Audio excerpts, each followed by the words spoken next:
particulares en cuidados paliativos pediátricos. Para moderar este bloque tiene la palabra el doctor Jorge Ramos Guerrero.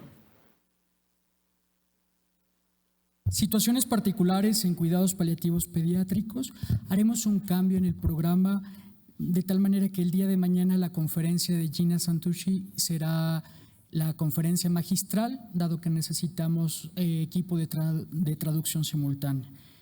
Pido la presencia de la doctora Yuriko Nakashima Paniagua, que desde el 2005 en el Hospital Juan y Menchaca Civil de Guadalajara trabaja en relación a los cuidados paliativos pediátricos, siendo una de las pioneras en la formación de recursos y la formación de la unidad de cuidados paliativos. Ella nos hablará sobre cuidados paliativos perinatales.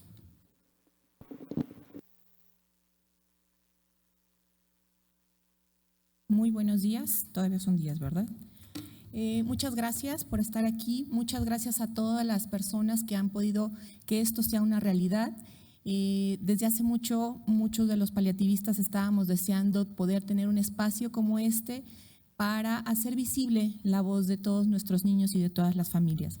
El día de hoy rápidamente les voy a hablar así una pincelada chiquitita de lo que son los cuidados paliativos perinatales y me voy a extender tantitito a los neonatales porque vienen muy de la mano. Lo que vemos en pantalla es el Hospital Civil de Guadalajara, es de donde yo vengo. Y como ya Jorge lo dijo, empezamos los cuidados paliativos desde noviembre del 2005 y en diciembre del año pasado, más exactamente el día 18 de diciembre, se pudo hacer la primera unidad de cuidado paliativo pediátrico de México. Mi reporte de no interés con la industria farmacéutica y bueno, tengo el permiso de la reproducción de fotos y en este caso no hay video de los pacientes para fines académicos. Antes que nada, me voy a permitir hablar de Victoria. Victoria era mi sobrina, nació a las 26 semanas, pesó solamente 650 gramos. Nació en un hospital de tercer nivel en la ciudad de Guadalajara. Sin embargo, a pesar de yo ya tener una trayectoria de casi 15 años de ser paliativista, frustrantemente yo no pude poder hacer que el cuidado paliativo llegara como ella merecía. Entonces, creo que esto es doblemente un motor para mí para impulsar estos cuidados paliativos perinatales, porque si los pediátricos no están visibles, los perinatales y los neonatales mucho menos. Victoria falleció algunas semanas después de su nacimiento y desafortunadamente en el momento de su muerte no pudo estar acompañada por su familia. Entonces, creo que es algo que le debemos no solamente a Victoria, a su familia y a todas esas familias que están representadas ahorita en ella. Como ya lo hemos venido repitiendo mis compañeros de manera previa, hay muchos niños, más de 20 millones a nivel mundial, que necesitan cuidados paliativos, pero una mínima cantidad los recibe. Hace ya casi 10 años nosotros hicimos un estudio en Jalisco en donde veíamos que solamente el 0.1% de los niños que requerían cuidados paliativos lo recibían. Y bueno, la Organización Mundial de la Salud nos dice que hay alrededor de 3 millones de niños que nacen sin vida en el mundo y el 98% de estos están en países en vías de desarrollo. Nosotros estamos considerados un país en vías de desarrollo. Entonces, también tenemos, estas son estadísticas de ya un poquito viejitas, en el 2016, en donde hablan que alrededor del 50% de las muertes antes de 5 años, la mitad de estas son en el periodo perinatal. Y la mayoría de estos fallecimientos son por partos prematuros, asfixia perinatal e infecciones en este periodo. Cada año mueren casi 3 millones de niños durante su primer mes de vida y casi la mitad de estos niños las hacen en las primeras 24 horas y un 75% las hacen en la primera semana de vida. Las anomalías congénitas son las que están consideradas como la primera causa de mortalidad. Pero bueno, ¿qué es el periodo perinatal? Si nosotros vamos a la referencia de la Organización Mundial de la Salud, nos habla que es ese periodo comprendido desde las 22 semanas de gestación, que son aproximadamente 154 días, hasta el primer día de vida. Sin embargo, hay una definición que a mí me gusta mucho, que es de la reverenda Kowalski, en donde ella dice que este periodo se prolonga desde la concepción hasta el final del primer año de vida. Esto hace que todos aquellos embarazos que son ectópicos, fuera del útero, ¿sí?, aquellos abortos sean provocados o sean no deseados, el aborto, la muerte de un gemelo en la gestación, un feto muerto in útero o poco después del parto, una muerte de un bebé prematuro, de algún neonato, y también incluso todos esos bebés que en algún momento fueron cedidos en adopción o aquellos que nacieron con malformaciones congénitas, ellas lo abarcan como si fuera una parte de un duelo perinatal. Entonces, si se fijan, esto es mucho más amplio, ¿sí?, que solamente algunas semanas. Entonces, aquí estamos representando de alguna manera desde el momento de la fecundación, ¿sí?, hasta el final del primer año. Los médicos cómo dividimos y cómo catalogamos este tipo de fallecimientos. Entonces, esta ya es una estadística también viejita, es de hace casi 10 años, sin embargo no ha cambiado mucho, en donde vemos que más de 30,000 niños mueren al cumplir los 5 años de vida, lo que decíamos hace ratito, ¿no? Y de esto, casi una tercera parte es más de la tercera parte en el primer año de vida, y de alrededor del 60% en los primeros 28 días. Entonces, si se fijan, tenemos una gran mortalidad de bebés en nuestro país.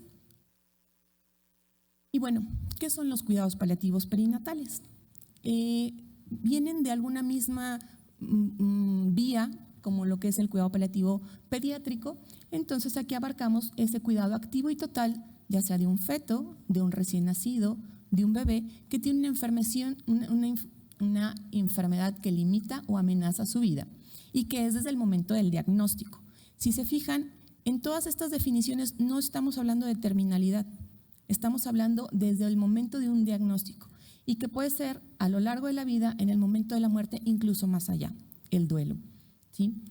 Decíamos, como es total, abarca aspectos físicos, emocionales, sociales, espirituales.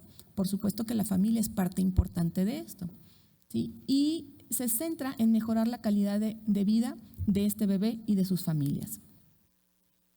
Probablemente la diapositiva no se alcance a ver muy bien, pero este es un diagnóstico de un bebé que tiene una anencefalia, ¿sí? No se le formó la calota, no se le formó su cráneo, no se formó parte de su cerebro. Desde este momento empezamos a nosotros ofrecer cuidado paliativo. Ya Jorge explicó ampliamente lo que fue la cuestión de la legislación. Aquí en el 2016 es cuando se hace el anexo a cuidado paliativo pediátrico y es donde ya se habla del cuidado paliativo perinatal, donde ya se habla del cuidado paliativo neonatal dentro de nuestra legislación. Después hubo un acuerdo, otra modificación en el 2018, sin embargo, no fueron convocados muchos de los paliativistas, los expertos en cuidado paliativo pediátrico, y se hablaba de cuidado paliativo pediátrico. Entonces creemos que es muy importante, por todas estas especificaciones que hemos estado hablando a lo largo de toda la mañana, de por qué es importante incluir a los expertos, a los paliativistas pediatras, en las tomas de decisiones y en la generación de políticas públicas. Ya hablábamos del marco legal, en donde ya tenemos actividades paliativas, que eso fue la reforma que se hizo ya muchos años atrás, en el 2009. Y bueno, estamos ahora pendientes de poder incluirlo ya, como decíamos, como decía también el senador Mancera en la mañana, de incluir esta parte en la ley, ya como parte de la ley, ¿no? Recordar que también tenemos una norma que nos dice que es de una observancia obligatoria. ¿Qué quiere decir esto? Que independientemente si somos una institución de seguridad privada, de seguridad social, estamos obligados a prestar este tipo de servicios a los usuarios, ¿sí? Todos los cuidados paliativos a aquellos pacientes que también cursen con una enfermedad en situación de terminalidad. Y bueno, nuestra legislación lo maneja así. El cuidado perinatal es aquella que se aplica desde el diagnóstico o desde el segundo trimestre de la gestación hasta el primer mes de vida extrauterina de aquellas enfermedades que limitan o amenazan su vida, ¿sí? Y hablamos del binomio madre-hijo. Aquí, curiosamente, siempre también nos enfocamos a las mamás y de alguna manera hemos dejado de un lado a los papás, que creo que es muy importante poder integrar a estos papás porque también ellos están perdiendo un bebé. Y también hablamos de lo que es el cuidado neonatal, ¿sí? Que son aquellos cuidados activos y totales del recién nacido con diagnóstico de una enfermedad amenazante o limitante para la vida y que va desde el momento del nacimiento hasta los 28 días de vida. ¿Por qué les comento que era importante para mí hablar de cuidado paliativo perinatal y neonatal? Porque muchas veces esos bebés que diagnosticamos desde inútero, les podemos dar el seguimiento en esta etapa de recién nacido, en la etapa neonatal. Y mucho más allá. Ahorita les voy a platicar de uno de los casos que tenemos, ¿sí? Y bueno, recordar el principal objetivo de brindar este tipo de cuidados es que los bebés estén cómodos durante su vida. Hay que recordar, esto es bien importante, yo creo que tenemos que cambiar este switch del cuidado paliativo, quitarle esa parte de terminalidad. Hay que recordar que lo que está entre el diagnóstico de una enfermedad limitante, amenazante para la vida, incluso una enfermedad en situación terminal, y cuando llega la muerte, este espacio que está aquí se llama vida. Entonces, nuestro derecho y nuestra obligación es que este tiempo, sea así pequeñito o sea muy largo, vivan con dignidad y vivan con calidad. Y de la misma manera, cuando a ellos les toca irse, lo hagan así. Pero nuestro enfoque principal es la vida, no la muerte, ¿sí? Claro que vamos a hablar de muerte digna, pero primero tenemos que hablar de una vida digna. Bueno, y para esto necesitamos muchas estrategias, desde tratamientos farmacológicos, estrategias terapéuticas, atención psicosocial, cuidados de enfermería, y todos estamos interrelacionados. Aquí también es muy importante que tengamos en cuenta que no solo somos la parte médica. Nosotros, o sea, este bebé está inmerso en una familia y esa familia está inmersa en una sociedad. Entonces, también desde la sociedad, desde toda la parte de la sociedad, necesitamos cuidar a estos pacientes. Tenemos una responsabilidad social. Para poder realizar este tipo de cuidados necesitamos un equipo interdisciplinario. Si bien es cierto que hay muchos lugares que dicen que cuentan con cuidados paliativos porque tienen a lo mejor a un algólogo, ¿sí? O a un tanatólogo, necesitamos todo este equipo para hacerlo de una manera más completa y más integrada. Sé que es difícil, yo lo he vivido. Yo trabajé durante 10 años solamente con pasantes de diferentes carreras, pero finalmente lo hemos conseguido. Y esto fue muy rico porque pudimos ir sembrando semillas alrededor de estos chicos. Y hablando de cuidado paliativo perinatal, bueno, pues por supuesto que también tenemos que incluir a los obstetras, a los perinatólogos o neonatólogos, ¿sí? Y si ellos no lo manejan, bueno, pues nosotros como pediatras podemos hacer esa parte. Los genetistas, acuérdense que las anomalías congénitas son las primeras causas de muerte, ¿sí? Los terapeutas, obviamente aparte de lo demás que ya habíamos comentado antes, ¿no? Los miembros del clero, y bueno, sabemos que en muchos lugares a lo mejor no hay esta parte, pero están las parteras. Hay diferentes tipos de pacientes que requieren cuidados paliativos, ¿sí? Probablemente por cuestiones de tiempo no vamos a alcanzar a abarcarlos todos, pero bueno, lo más importante es que vean esto que está en azulito, ¿no? Aquellos pacientes que tienen una condición compatible y que se espera que no pueda haber una supervivencia a largo plazo, ¿sí? O aquellos niños que tienen un alto riesgo de mortalidad, como lo que mencionamos aquí, una hidronefrosis bilateral severa, o aquellos bebés que nacen en el margen de la viabilidad y que vemos que un cuidado intensivo no sería apropiado. Estas definiciones son de acuerdo a la Asociación Británica de Enfermería, ¿no? Y gracias, medicina perinatal. En la categoría número 4, alto riesgo de deterioro grave de la calidad de vida. Aquellos bebés que ya están de alguna manera con un soporte intensivo y que continuar con esto también no es adecuado, como pudiera ser y condicionar un sufrimiento insoportable. Entonces, si se fijan, es una amplia variedad de niños que puedan requerir cuidado paliativo. Es de verdad a veces muy complicado. Los neonatólogos están condicionados, están capacitados para luchar por la vida. Y a veces es muy complicado poder ver esta línea entre hasta dónde sí y hasta dónde no. Y es por eso que consideramos muy conveniente combinación de cuidados paliativos y con los neonatólogos. Es la manera en como nosotros lo hacemos en el hospital, nos ha funcionado. Hablaban hace ratito de lo de voluntades anticipadas. Bueno, en el neonato va a ser aún mucho más difícil. Entonces, nosotros hemos desarrollado unas órdenes médicas de no reanimación y confort al final de la vida, sobre todo en el periodo perinatal y neonatal, y creo que eso nos ha funcionado. Yo creo que en el caso de esos lugares donde todavía está, incluso desde la parte del paciente, luchando porque pueda tener una muerte digna, yo creo que hay que hacer una labor muy grande, porque el médico no puede ofrecer lo que no conoce. El médico no puede ofrecer lo que tiene miedo. Entonces, primero tenemos que ir a desmitificar, tenemos que ir a educar, tenemos que ir a enseñarles, a capacitarlos para que una vez así lo puedan hacer. Estos son diferentes niveles de intervención. El nivel primario, que es lo que se ve en azul, donde todos deberíamos de recibir cuidados paliativos, lo que mencionaban. No solamente los médicos en las universidades deben de conocer lo que son los cuidados paliativos, sino también enfermería, trabajo social, psicología, etcétera. Y ya en el amarillo sería un nivel terciario, un nivel más complejo, donde veríamos el cuidado paliativo perinatal.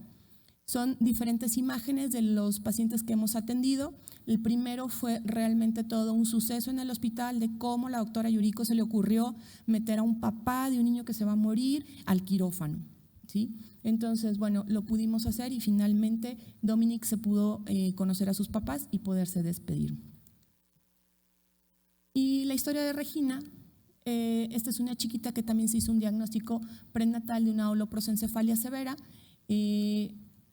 Para no hacer el cuento tan largo por cuestión de tiempo, Regina en algún momento se propuso la interrupción del embarazo, los papás decidieron continuar, nace, llega con nosotros a los 6 meses, Regina acaba de cumplir 7 años, el año pasado pudo viajar a Francia con sus papás, una niña que convulsiona 40 veces al día por normal, un mal día 100 veces, un buen día 10, nunca se ha sido hospitalizada, solamente la vez que le pusimos una gastrostomía, ¿sí? Tenemos muchos retos, ¿sí? Ya empezamos por el primero, el movimiento de las voluntades políticas, el estar aquí, eso es importante, que de eso va a derivar a lo mejor muchas cosas como el presupuesto, el desarrollo de políticas públicas, la educación y formación de personal capacitado para poder estar aquí y posteriormente pueda hacer protocolos de intervención hospitalaria. En nuestro hospital ya estamos trabajando en eso junto con materno fetal, el desarrollo de espacios físicos, las cuestiones bioéticas que comentábamos, a la atención perinatal y neonatal al final de la vida, la difusión, la integración de la sociedad civil como parte de esto y el cambiar los paradigmas. Esta es una frase que dijo la doctora Regina Ocuisen en algún momento, que nosotros tenemos la obligación desde el primer respiro, cuando nacen los bebés, hasta aquel último que los impulsa al cielo. Muchas gracias.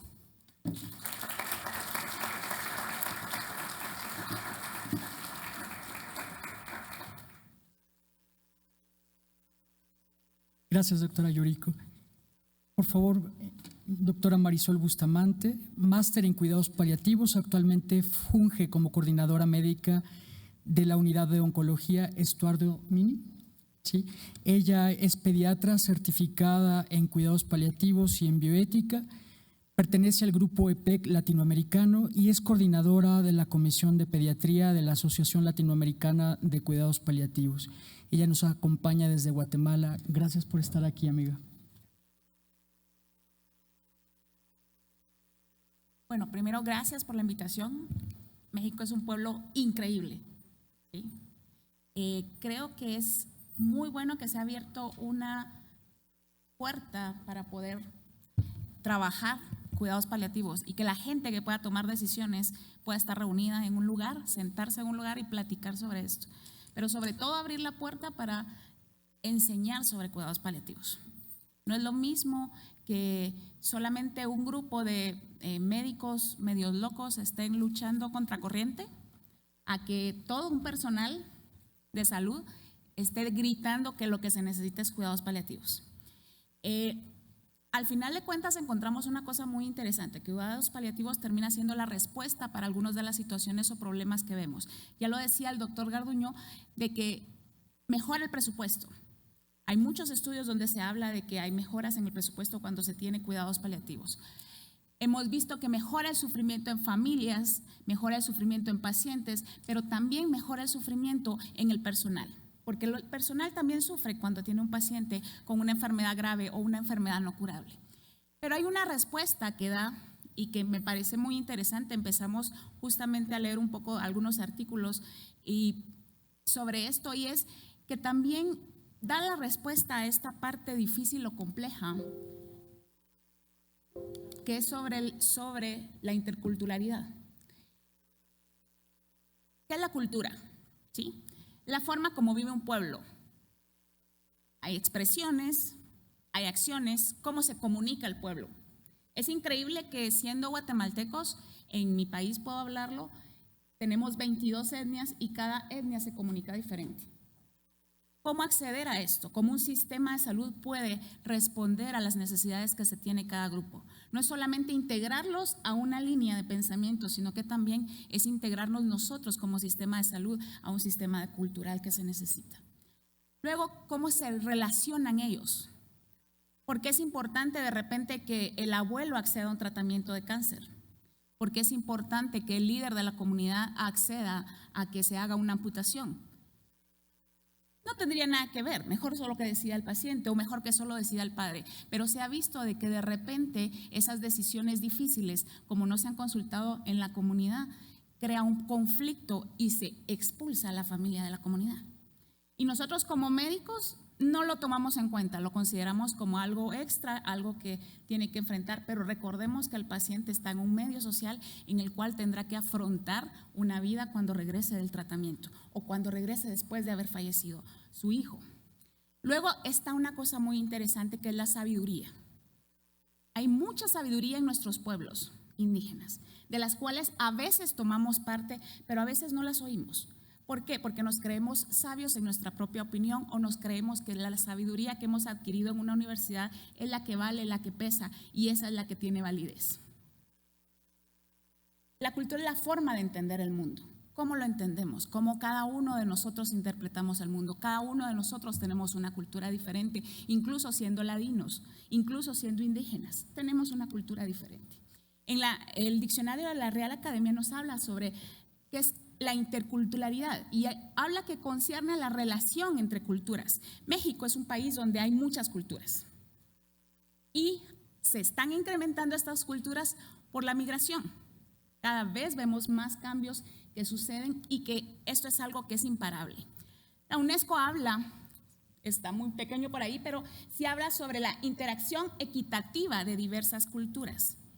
No podemos negarlas que existen, no podemos ocultarlas, no podemos encerrarlas como ha pasado en algunos países en áreas protegidas para que se mantenga la cultura olvidada o escondida. Tenemos que tomar también de ella. El respeto, la armonía, la equidad, la gratitud, la solidaridad y la reciprocidad son valores que deben regir la vida cotidiana en nuestras comunidades. Y eso es aplicable también en el sistema de salud. Hay muchas cosas muy similares entre México y Guatemala. Encontré estos dos mapas y me parecieron muy interesantes porque ustedes tienen muchos grupos étnicos, ¿sí? Hay muchos de estos grupos que se están perdiendo mucho del idioma, mucho de su cultura, pero también en Guatemala tenemos muchos grupos étnicos en los cuales también estamos sufriendo este fenómeno de pérdida, en el cual nos afrontamos con situaciones más difíciles porque van afectando, terminan afectando al sistema de salud. Y en este momento vemos una cosa que deberíamos de tomar en cuenta, que debería existir una relación entre la comunicación, pero también el aprendizaje, que abramos nuestra mente, que sea un proceso permanente en el cual podamos interactuar no solamente como vecinos de diferentes culturas, sino que podamos integrarlas a nuestros sistemas. El sistema de salud es una lucha de poderes, no lo podemos negar. Pero también el sistema de salud se ve contra la cultura como una lucha de poderes. ¿Quién va a ganar? ¿Para dónde vamos? ¿Sí? Me pareció muy interesante este artículo porque este es un artículo un poco viejo, pero habla de, en Suiza decidieron evaluar a los médicos y decidieron hacer como una encuesta de qué pasaría si usted evalúa a un paciente que es nacido acá, que es residente, que tiene sus papeles en orden, y qué pasaría si es un paciente que viene ilegal y que viene de otra cultura. Supuestamente hay muchas leyes en Suiza que penalizan la discriminación, pero es increíble que en este artículo se menciona que incluso allá también se vieron momentos diferentes de referencia de pacientes. Es decir, el paciente que era nacido allá, que tenía papeles, que tenía seguro, el paciente era referido más rápidamente para hacer un estudio. Mientras si el paciente no era legal o era inmigrante, era referido más tardíamente. Estas son estadísticas de Guatemala. Lo que sucede con nuestros países creo que es similar. Y esta precisamente habla sobre desnutrición crónica. En gris vemos cómo la desnutrición crónica en varios años se ha manifestado en los pacientes indígenas, y el otro color se refiere a los pacientes que no son indígenas. Los valores más altos siempre van a estar en nuestros pacientes indígenas, que porque no entienden mi idioma, porque no entienden las instrucciones, los desvalorizamos también, y muchas veces es porque los sistemas de salud no llegan hasta ellos. Pero también vemos la muerte materna. Es más fuerte o más grande en las pacientes que son indígenas. Es que ya no consultan, es que solo se están con los sistemas tradicionales de salud, no quieren llegar a los sistemas. Pero ¿será que los sistemas de salud normales o los del ministerio llegan a ellos? ¿O es un defecto de parte nuestra? Esos son algunos de nuestros pacientes. Los dos son indígenas, vienen de dos diferentes lugares, y los dos pacientes, sus mamás y los niños no sabían hablar español cuando llegaron. Entonces fue toda una odisea, porque explicarle a la mamá cómo tenía que dar el tratamiento, explicarle cómo tenía que llegar al hospital. Ella nunca había subido un bus, nunca había llegado, pero se logró hacer esto. ¿Y cuáles son los modelos sugeridos? ¿A qué se refiere esto? ¿Cómo podemos integrar la culturalidad en todo esto? Primero, acciones de comunicación. La base primordial de cuidados paliativos es la comunicación. ¿Cómo podemos llegar a solucionar problemas como quién toma las decisiones? Mediante una buena comunicación. ¿Cómo tomamos decisiones con respecto a si voluntades anticipadas? Una buena comunicación. ¿Cómo disminuyo el riesgo de que me demande la familia? Una buena comunicación. Entonces, ¿qué? También el oírlos, el escucharlos, el no plantarme como el médico que lo sabe todo, sino que venir y oír, ¿por qué es? ¿Cuál es la razón de que usted quiere no operar a su hijo? ¿O cuál es la razón por la que usted quiere hacer tal ritual? Y entonces entenderlo. Hay una historia que yo menciono que me parece muy interesante, y es, llegó un paciente, 3 años, con un tumor más grande que el paciente. La familia indígena, y se hablaban entre papá y mamá. Entonces mi jefa llegó y les dice, ¿qué es lo que pasa? Entonces les dijo, mire, es que en el pueblo nos dicen que el niño sufrió un embrujo y que tiene una gallina negra adentro. Nosotros, como cualquier médico, nos hubiéramos molestado. ¿Y qué le pasa? Si es ya vimos la tomografía, es un tumor grandísimo. Creemos que es un tumor germinal. ¿Qué está haciendo usted? Pero mi jefa decidió muy sabiamente decirle, ¿y qué necesita usted para quitar esa gallina negra? Mire, yo lo que necesito es una Biblia, vamos a hacer un ritual. Entonces conseguimos la Biblia, lo dejamos, cerramos la puerta, y ya que ellos hicieran el ritual que tenían que hacer, esa noche el niño empieza con dolor de abdomen agudo, lo tenemos que llevar a sala de operaciones. Cuando lo llevamos a sala de operaciones, sacan el tumor había sangrado, sacan el tumor, y al otro día que llegamos, el papá llega emocionado, doctora, le sacaron la gallina negra. Entonces, ¿cómo que le sacaron la gallina negra? Sí, es que mire, vimos el tumor, como yo fui a sala de operaciones, regresaba con el frasco de la patología, y el tumor estaba negro, porque estaba necrótico. Le sacaron la gallina, vio que era una gallina negra que tenía. Y entonces hablamos con la familia y le dijimos, pero probablemente el niño va a morir porque está muy mal. No importa, ese no es problema. Ya le sacaron la gallina negra. Y la familia se fue en paz, fue un duelo, ellos pudieron entregar, pudieron estar tranquilos, pudimos escucharlos. Y a veces, ¿qué hubiéramos hecho normalmente? Ni siquiera escuchar la petición que ellos tenían. Luego, tener acciones de validación. Sí, señora, está bien. Pero es más fácil que yo venga y le diga, está bien, lo curó del ojo, a yo que decirle, usted lo curó de ojo, usted le pasó el huevo, usted hizo esto. Y en vez de eso, venir y hablar y decirle, ¿qué más hizo? ¿Verdad que lo llevó con el curandero? Y tal vez ahí nos enteramos de que en verdad están haciendo algunas medidas que van a afectar en el tratamiento y en el pronóstico de nuestros pacientes. Luego, acciones de negociación cultural. El paciente está en intensivo y la familia insiste en que lo tiene que llevar con el chamán para que haga el ritual, pero de repente podemos hablar con el chamán y decirle, haga un ritual allá, sin que tenga que venir, y se puede lograr. ¿Qué pasa con la familia? La familia va a estar más validada y mejor. Pero ¿cómo logro esto si yo abro mi mente a entender? Voy a tener que romper un paradigma. Cuidados paliativos le gusta ese pedazo de estar rompiendo cosas. Sí. Nos miramos tranquilos y como que todo pase amor y todo. Pero no, somos los que andamos rompiendo todo, andamos pidiendo cosas diferentes a lo que normalmente se pida. Y primero es una respeto y tolerancia. Si uno no cree o no considera que no está correcto, por lo menos debo respetar lo que piensan ellos. Debo tener una comunicación. El canal de comunicación debe ser activo y abierto. Luego tengo que cambiar la escala de valores que damos a la cultura del paciente. Este paciente no vale porque vive en tal cultura y esa no tiene poder. No es cierto, para ellos es importante todo lo que sucede.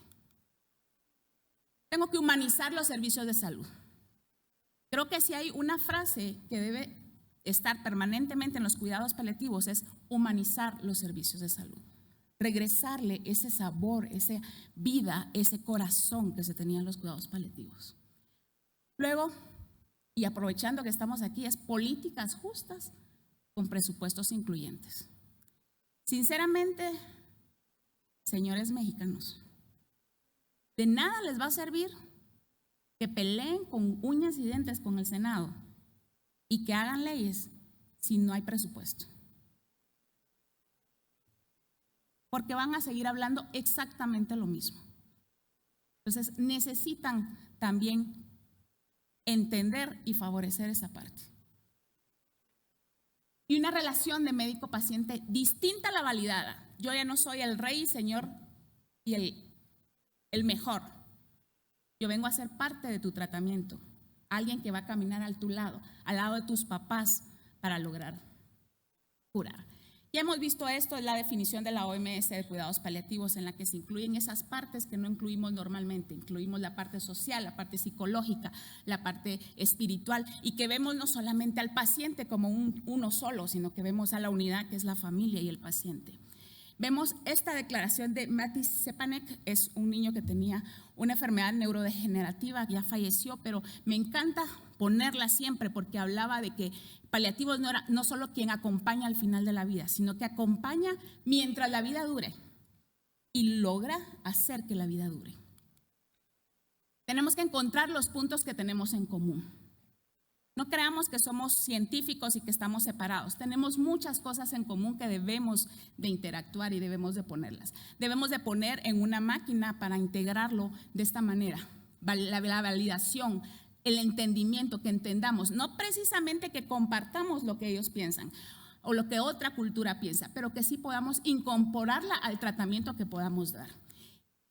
Y curiosamente, cuidados paliativos puede ser una puerta abierta para esto.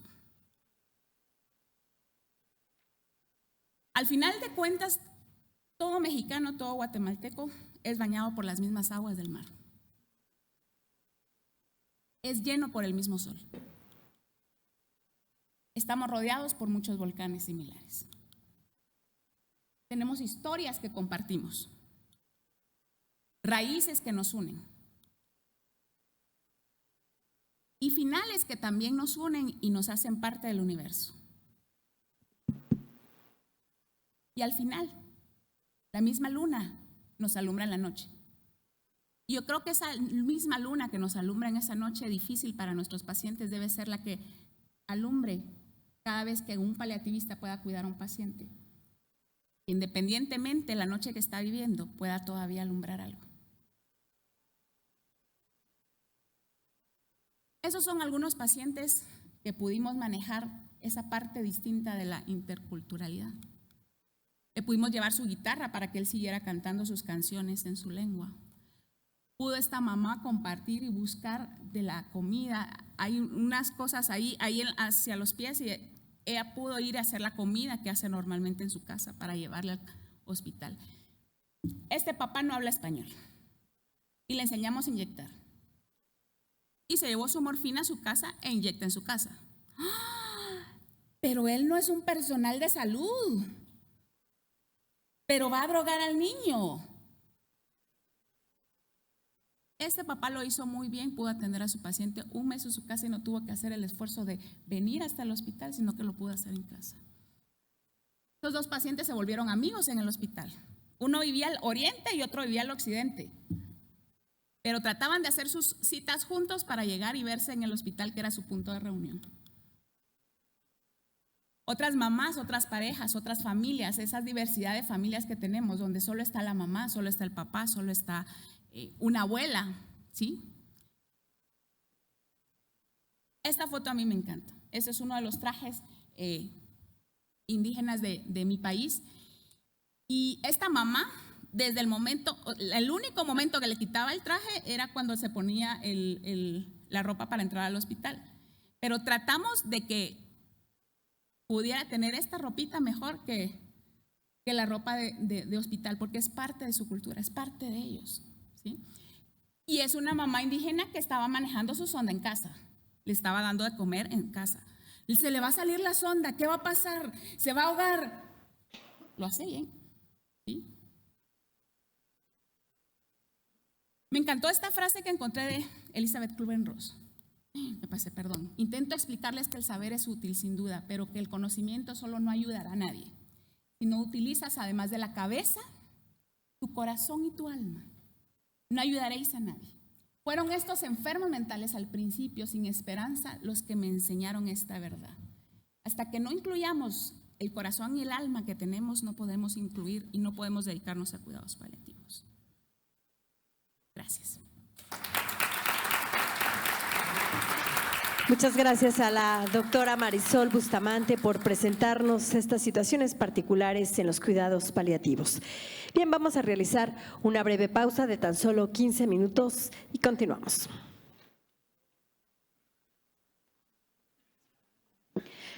Los invitamos al coffee break afuera pasando la puerta a sumar